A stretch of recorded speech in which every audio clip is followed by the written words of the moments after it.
Minutos a propósito de Bogotá, del aeropuerto Felipe, han sido horas caóticas en la ciudad por cuenta de un accidente relativamente menor en la avenida El Dorado que aumentó el tráfico, que creó inmensos problemas para gente que debía salir porque simplemente se paralizó la avenida El Dorado anoche. Mi hermana, ¿no será la hora, Néstor, de que piense la administración distrital en prolongar hasta El Dorado el Transmilenio? No, Felipe, pero es que el problema no fue Transmilenio. El problema fue un accidente. No, lo tengo claro. Fue un accidente de un camión y armó el volcamiento, un estrellón contra una moto, digo, un problema relativamente menor que paralizó la avenida El Dorado. Mi hermana, y si se paraliza la avenida El Dorado, se paraliza prácticamente todo Bogotá. Mi hermana llegó a las 4 de la tarde de Santa Marta y llegó a mi casa hacia las 8 de la noche. Cuatro. No, es que estaba completamente paralizado el tráfico, es que no llegando y saliendo. No se movían los carros. Y después del accidente levantaron el carro.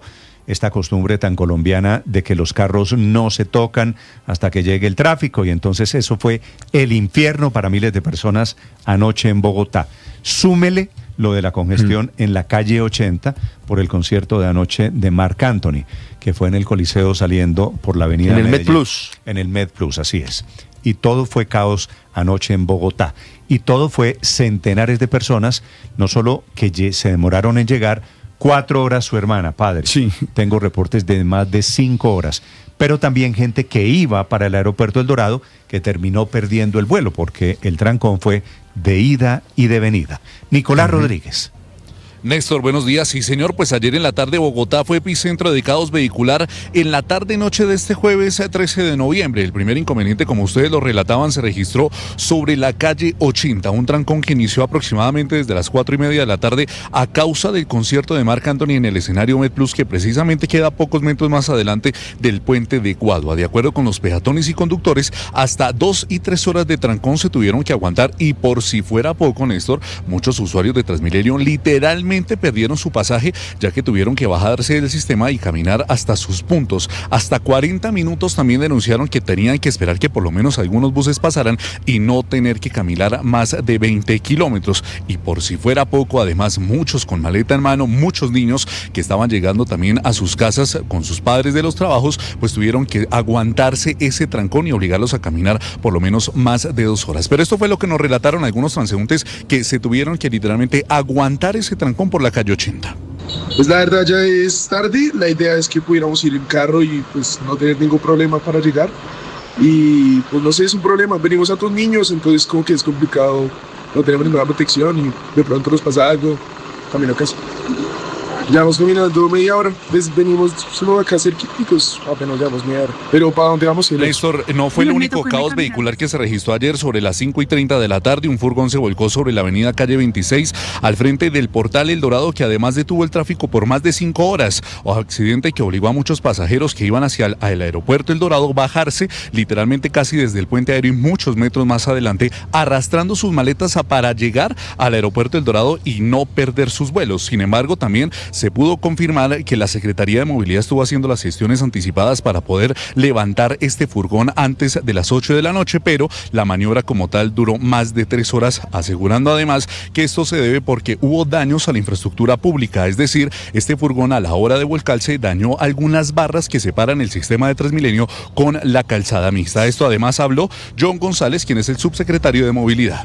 Que las condiciones de congestión hacia el aeropuerto El Dorado han mejorado sustancialmente. A las 5 de la tarde tuvimos un siniestro que generó unas condiciones de congestión en todo el corredor de la calle 26, desde el Portal Dorado, desde el aeropuerto El Dorado hasta la NQS. Un camión se volcó, tuvo un siniestro frente al Portal El Dorado, dejando la vía sentido oriente-occidente, calzada rápida de la calle 26, totalmente bloqueada. El camión quedó volcado. Y no solamente esa calzada, Néstor, sino que también la salida y la entrada del aeropuerto El Dorado, como quedó en videos, quedó completamente colapsada. Ante esto, también la Aeronáutica Civil lanzaba muchas alertas desde muy temprano, diciéndole a los pasajeros que tenían que llegar por lo menos con 4 horas de antelación para evitar perder los vuelos. Sin embargo, también desde el aeropuerto El Dorado se reportó que más o menos unos 20 vuelos tuvieron retrasos y muchos pasajeros se quedaron sin abordar los aviones. Sí, Nicolás, no entendí lo de la Secretaría de Movilidad. ¿Qué tiene que ver que en el volcamiento del furgoncito blanco se hayan dañado las rejas, el separador de Transmilenio.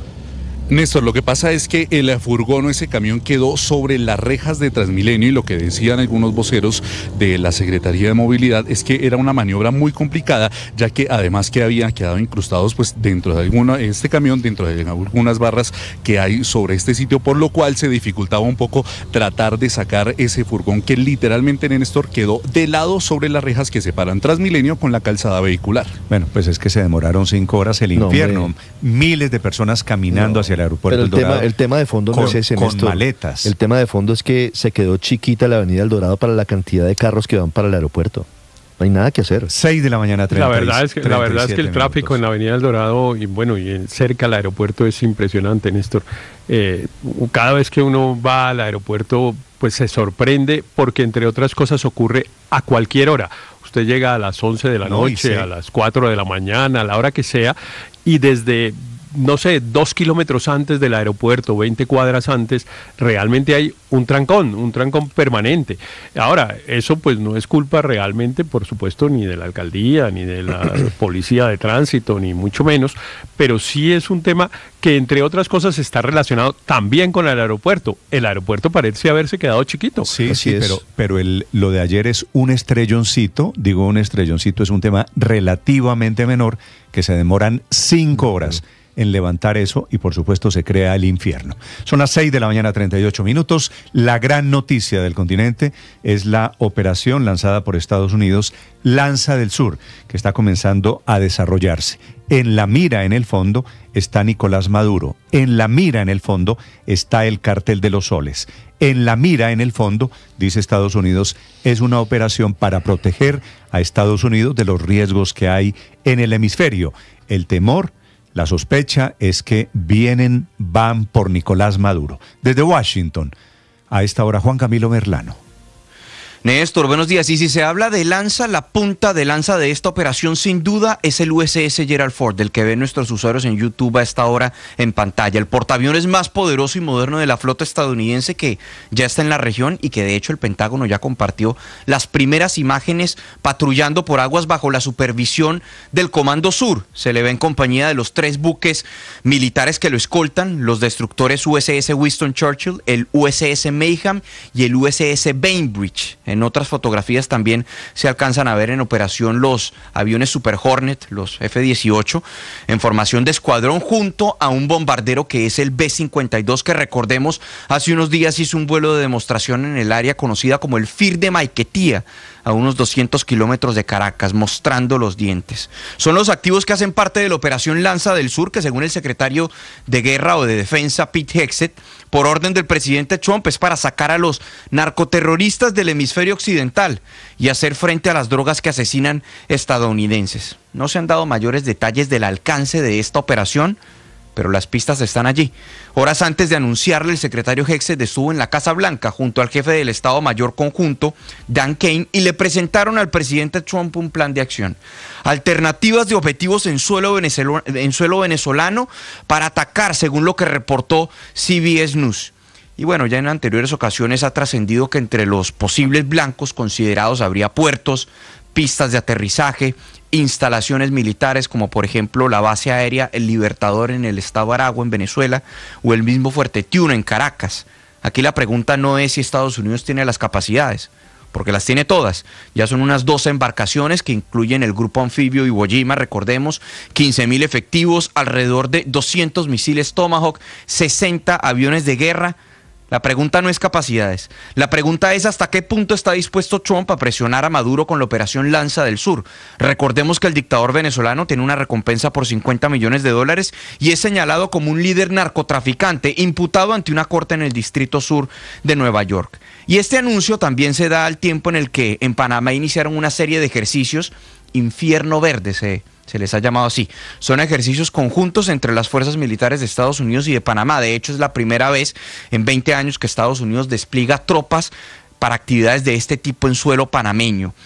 Y el presidente de Panamá, José Raúl Mulino, en las últimas horas trató de disipar un poco las dudas y dijo que esto no tiene como objetivo ningún tipo de agresión. Son 2 temas distintos. Los ejercicios que se convienen hacer con unidades militares de los Estados Unidos Es un protocolo que se autoriza por parte del Ministerio de Seguridad, no solamente en el Darién, en Fuerte Sherman, que es un lugar apto, muy idóneo para ese tipo de entrenamiento. Ahí no hay ningún tipo de presencia militar no autorizada por Panamá, en un área en donde entendemos que debe ser idónea, muy idónea para entrenar sus fuerzas militares. Con relación a lo de Venezuela, nosotros no tenemos nada que ver con eso. Ni Panamá está prestando su territorio para ningún tipo de acto hostil contra Venezuela ni contra ningún otro país del mundo. O sea que no tiene que ver. Se anticipa que estos ejercicios se intensificarán a inicios del próximo año con la llegada de más tropas, según lo que ha indicado el Pentágono. Y también hay que destacar que en las últimas horas se habría presentado un nuevo bombardeo. Aún el Pentágono no confirma ni comparte las imágenes que normalmente comparte, pero los medios en Estados Unidos reportan 4 muertos según CBS. Este sería el ataque número 20 y ya se llegaría alrededor de unos 80 muertos, entre 79 y 80 muertos, porque recordemos que hubo un superviviente que dijeron que había sobrevivido, pero finalmente México dijo que no lo había rescatado. Si se suma a ese superviviente cuya identidad o cuya ubicación nunca se pudo determinar, pues serían en total 80 muertos, Néstor. Ricardo Ospina es